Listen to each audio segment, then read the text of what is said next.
Muito boa tarde para você que acompanha Notícias Agrícolas. Eu sou Virginia Alves. Claro que o nosso destaque agora é mercado de café. E o Secafé, nessa segunda-feira, dia 11 de abril de 2022, acabou de liberar o relatório referente aos embarques do mês de março.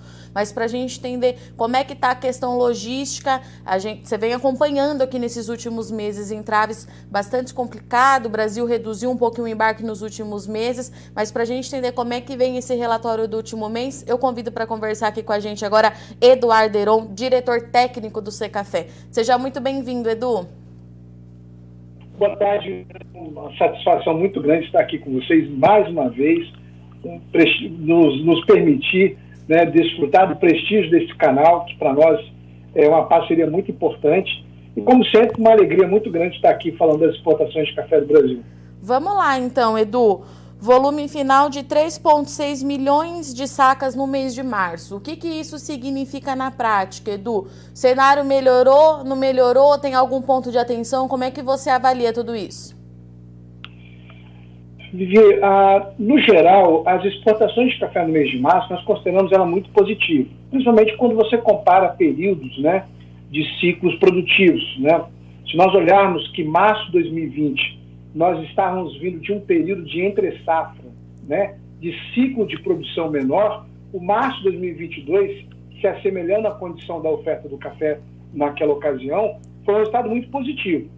E um outro detalhe também que nós queremos destacar é que tem havido uma ligeira melhora na logística dos embarques de café do país. Ainda estamos bem aquém da normalidade, mas o que a gente nota é que essa ligeira melhora na logística tem permitido o país embarcar os cafés que estavam previstos serem exportados no mês de março, bem como também permitir o embarque das cargas que estavam retidas em meses anteriores. Então, gradativamente, a gente nota que esse fluxo vem somando as exportações do mês, o que vem apresentando esse resultado do mês de março, que para nós, na nossa avaliação, foi positivo sim. Edu, e essa retomada aos poucos fica dentro daquilo que já era previsto para o Secafé, né? Pelo Secafé, aliás, que esse primeiro semestre de 2022 teria essa melhora gradativa, mês a mês, na logística? Está acontecendo aquilo que vocês previam lá em janeiro? Olha, Vivi, eu acho que ainda, como eu citei, nós estamos bem aquém da normalidade. E nós ainda vivemos o desafio da Covid. Por exemplo, nós temos hoje, dentro de um cenário de logística global, nós temos o porto de Charleston, nos Estados Unidos, a costa oeste americana continua desafiadora e, mais recentemente, nós vimos que o porto de Xangai, um dos maiores na movimentação de contêiner no mundo, também ficou fechado. Então, acreditamos que, apesar da melhora, ainda é cedo para nós fazermos um diagnóstico, que agora estamos caminhando numa linha tênue para poder ter a normalidade dos embarques. Eu, particularmente, acho que nós ainda vamos continuar carregando esses problemas ao longo do mês, dos próximos meses, mas é claro, quando nós vemos que esses esforços que estão sendo empreendidos na logística têm permitido, as cargas que estavam paradas estão sendo exportadas, então isso é um bom sinal. Mas é cedo ainda para a gente ter uma expectativa de que teremos em breve uma normalidade, porque eu acho que o desafio vai se arrastar ainda por todo o ano de 2022. E, Edu, dentro desses 3,6 milhões, o relatório de vocês desse mês está destacando uma expressiva queda para os canéforas, de 64,6%. Ao que você atribui a isso, né? Por que a gente tem essa redução? Era esperada? Pegou vocês de surpresas? Que análise que a gente faz? Vivi, nós temos que recordar que os preços de café arábica estão em patamares ainda elevados. E o café Conilon, por ter um preço um pouco diferenciado na comparação com a arábica, né, um pouco menor, as indústrias têm se abastecido com essa variedade. É bom lembrar que o Brasil é o segundo maior mercado mundial de café. Então, a indústria nossa interna tem demandado pela produção de café Conilon, o que reduz também a participação dessa variedade nos embarques de café do país, né? Então, é um cenário que nós, é bom lembrar, estamos vindo de um período de ciclo de safra menor, tivemos impactos climáticos nas lavouras cafeeiras, o que resultaram, nesse momento, em níveis de preço elevados e levado a indústria a consumir o conilon brasileiro. Vou aproveitar que você puxou o gancho dos preços, Edu. Como é que fechou a receita do mês de março? Fechou em 865 milhões de dólares. A 69% na comparação com os últimos 5 anos, no último março de 2021, e o melhor resultado dos últimos 5 anos. Isso você tem um efeito não somente do preço do café, que ainda continua num patamar elevado, mas também do câmbio, que continua ainda um patamar acima de 4,9, o equivalente em dólares, né? Então, a cotação do câmbio mais os preços do café somados resultaram nesse resultado expressivo dos embarques, nos valores dos embarques de café exportados.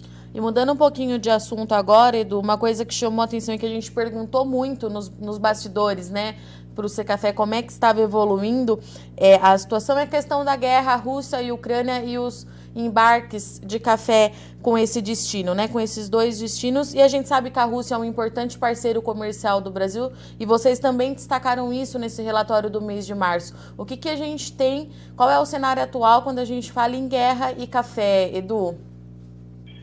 Bom, Rússia, como você mesmo colocou, ela é um dos principais mercados do café brasileiro. Ela caiu 2 pontos no ranking das exportações de café do Brasil. Continua sendo um mercado expressivo, né? Nós tivemos uma queda de 19% no acumulado de janeiro a março desse ano com o ano passado, mas quando nós olhamos o mês de março exclusivamente falando, a queda é mais acentuada. Nós fizemos uma análise que a guerra, o ano passado, março, nós tivemos uma exportação de 128 mil sacas para a Rússia. Esse ano, nós temos apenas 34 mil sacas. Então, nós tivemos uma queda de 64% nas exportações de café arábica, tivemos de 82% nas exportações de café conilon e de 82% nas exportações de café solúvel, né? Edu, o que isso traz de preocupação? Porque a gente recebe aquele bombardeio de informações que a gente precisa filtrar tudo para saber o que de fato está acontecendo. Esses cafés, eles não saem daqui do Brasil com destino à Rússia ou está precisando ser feita uma manobra direcionando ele para outros países? A gente já tem esse tipo de informação? Que tipo de trabalho que está sendo feito? Vivi, no momento, as informações que nós temos é que esse volume que foi embarcado para a Rússia, né, é parte da carga que estava já em curso até o destino e que tiveram que fazer mudanças durante o percurso para entregar o café num país próximo e dali seguir por via terrestre até a Rússia, tá? Com relação aos próprios pagamentos, a retirada dos bancos russos do sistema financeiro SWIFT, claro que cria dificuldades, mas a gente também não tem nenhum relato de não pagamentos. Então, o que a gente percebe é que há um esforço, tanto de importadores quanto de exportadores, buscando alternativas para continuar, né, suprindo o mercado russo.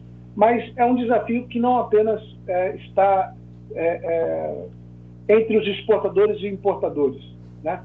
Nós temos que lembrar que as agências marítimas suspenderam suas escalas de navios para a Rússia, então tem essa dificuldade de chegar o navio com a carga do café. E essa questão da via terrestre, né? Nós sabemos que há ali na Europa alguns países que estão acompanhando de perto os desdobros dessa guerra e alguns até criam dificuldades para que o café chegue por via marítima e siga por via terrestre. Mas no momento, eu acho que o efeito da guerra já é notado nas exportações, com essa queda de 19%. Acreditamos que, se mantido esse cenário, esses números tendem a reduzir cada vez mais, principalmente com a elevação das sanções dos países ocidentais. Então, a nossa expectativa é que, talvez, nos próximos meses, se mantido esse cenário, a gente venha a ver ainda uma redução ainda maior nos embarques de café para a Rússia. E Edu, mais uma vez, é um daqueles problemas que aparece que a gente vai precisar esperar mês a mês para de fato ver o que acontece, né? De novo, te falo isso porque a gente recebe um monte de informação e a gente precisa ter um pouco de cautela, filtrar bastante para entender o que está acontecendo, porque, de novo, não é um problema que depende da gente aqui, né, Edu? É um problema muito maior e é lamentável que em 2022 a gente esteja passando por uma situação como essa. É isso mesmo? É esperar dia a dia para ver como é que as coisas se resolvem? Exato. Nós, a cada semana tem uma nova história para ser acompanhada. Na semana anterior, havia uma indicação de que os países estavam chegando a um eventual acordo, mas isso desandou. Então, foi o que você falou muito bem, Viviane, que nós vamos ter que aguardar semana após semana, porque serão cenários cada vez diferentes, para que a gente possa ter uma expectativa. É bom lembrar que algumas lojas fecharam na Rússia, como a própria Starbucks. Então, certamente haverá o impacto do consumo em função dessas lojas não estarem sendo abastecidas com o café do mundo, né? Não apenas do Brasil, que é global.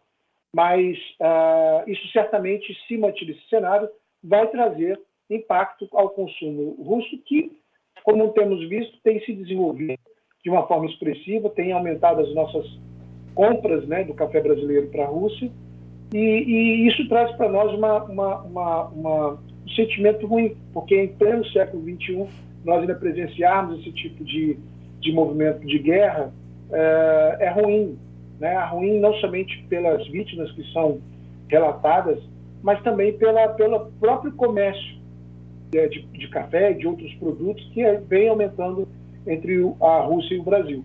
Mas nós temos que acreditar que a diplomacia continuará empenhando esforços, né?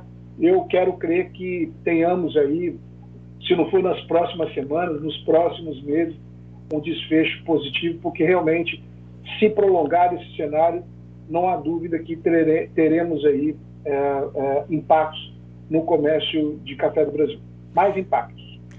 Edu, e em relação aos outros destinos, como é que fica daqui para frente, né? A gente está aí num período safra começando daqui a pouquinho, tem como tendência o embarque ele ser menor mesmo por conta desse trabalho no campo. Quais são as expectativas para os próximos meses aí em relação aos embarques? A logística vai continuar evoluindo, ainda de forma gradativa, porque não é algo que está preso ao Brasil, né?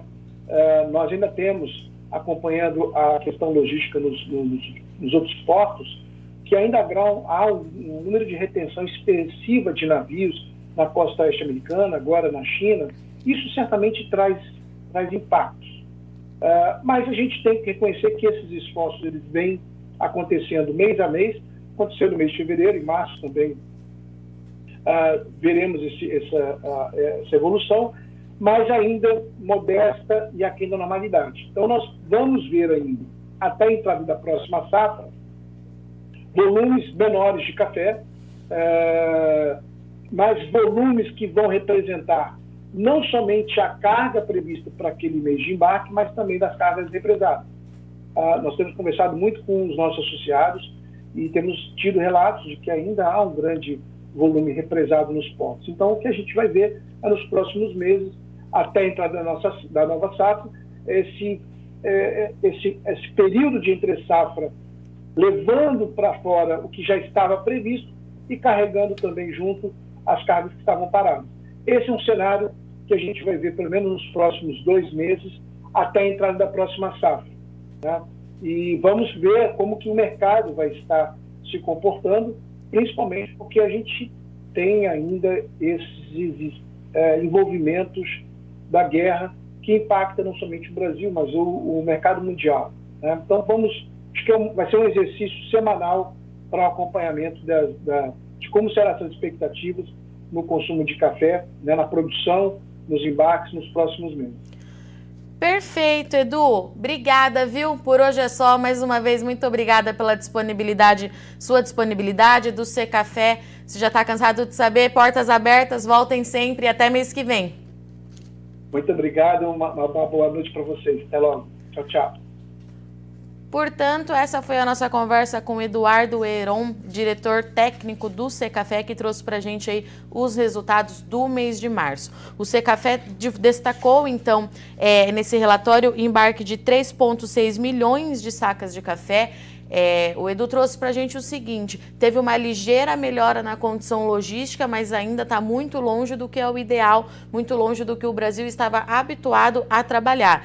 Os problemas eles continuam, mas a gente vai avançando aí semana após semana. O que já era previsto pelo próprio Secafé, que pelo menos esses primeiros meses de 2022 ainda fosse marcado por bastante irregularidade. Eduardo Heron destacou aqui pra gente problema com o embarque para a Rússia. Sim, o reflexo da guerra começa a chegar para os embarques do Brasil com destino ao leste europeu. De acordo com os dados do Secafé, tem um recuo aí de 19% no mês de março. Já é sim um reflexo da guerra. Há um problema muito grande, uma dificuldade muito grande em fazer com que esse café chegue por lá. Tem também questão financeira, as sanções aplicadas à Rússia trazem sim preocupação em relação aos pagamentos, apesar de até o momento, o Eduardo Heron destacou aqui pra gente, não haver relatos de problemas em relação a isso, mas a questão logística ela pesa bastante e caso o problema entre Rússia e Ucrânia se estenda por muito mais tempo, com certeza isso vai ter um impacto bastante significativo para as exportações de café do Brasil, lembrando que os dois países juntos consomem uma média de 6 milhões de sacas por ano. É um volume representativo. A Rússia está entre um dos principais importadores de café do Brasil, ficava ali sempre em 5º lugar no ranking total, mas caiu 2 posições justamente já tendo reflexo desse conflito político que infelizmente a gente continua acompanhando dia após dia e os dois países não entram num acordo. Bom, daqui para frente é acompanhar daqui a pouco começo de safra aqui no Brasil, o produtor focado na colheita, ver como é que fica essa questão logística não só para a Rússia, mas também para os principais destinos, para os outros destinos que compram café do Brasil, e a gente vai continuar acompanhando bem de pertinho aqui no Notícias Agrícolas para você continuar sendo o produtor rural mais bem informado do país. Eu agradeço muito sua audiência e companhia, mas não sai daí, Notícias Agrícolas continue, já a gente está de volta. Participe das nossas mídias sociais no Facebook Notícias Agrícolas, no Instagram @Notícias Agrícolas e em nosso Twitter @Notiagre. E para assistir todos os nossos vídeos, se inscreva no YouTube e na Twitch Notícias Agrícolas Oficial.